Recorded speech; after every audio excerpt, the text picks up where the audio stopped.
Hello అండి అందరికీ. ఈరోజు రేపు ఎట్లుందో తెలుసా? మన బాధలను పక్కోళ్ళు టైంపాస్ చేసే విధంగా ఉంది. మనకు ఆ విషయం తెలియక మన వాళ్ళే కదా, మనం చెప్పినట్లు వింటురు కదా, మన బాధకు సొల్యూషన్ ఇస్తురు కదా, మనకు ధైర్యం చెప్తురు కదా అనేసి వాళ్ళ పొక్కల్లోవే జోరుతాం. మనకు చిన్న బాధ వచ్చినా వాళ్ళకే చెప్తాం, మనకు చిన్న సంతోషం వచ్చినా వాళ్ళకే చెప్తాం. మన బాధ వాళ్ళకి సంతోషాన్ని ఇస్తుంది, మన సంతోషం వాళ్ళకి గిల్టీనెస్ ఇస్తుంది. సో నేను చెప్పేది ఏంటంటే, మీ సంతోషమైన బాధ అయినా మీ లోపల మీరు ఉంచుకోండి.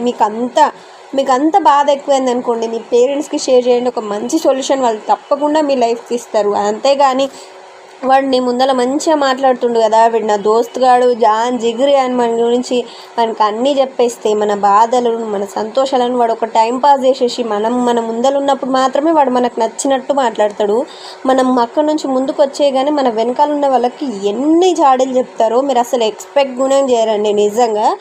నెక్స్ట్ వీడియోలో కలుద్దాం. ఛానల్ని సబ్స్క్రైబ్